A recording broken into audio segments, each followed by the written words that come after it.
Tingnan ko na ang aking bulalo stick kung malambot na to guys. Recipe is bulalo stick with mushroom. Ayan, malambot na ang ating beef sa ating bulalo steak.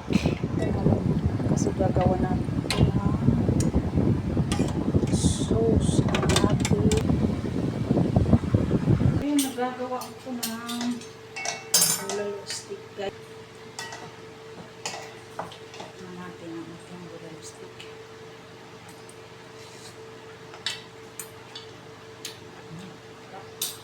Lalagay tayo ng mushroom sa ating bulalo stick. Ayan na guys, para mas lalong sumarap.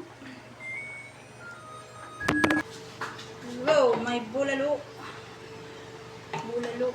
stick with mushroom.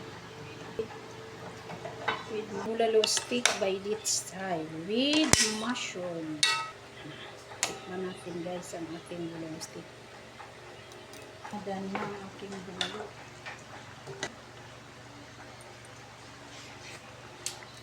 Pwede na eh.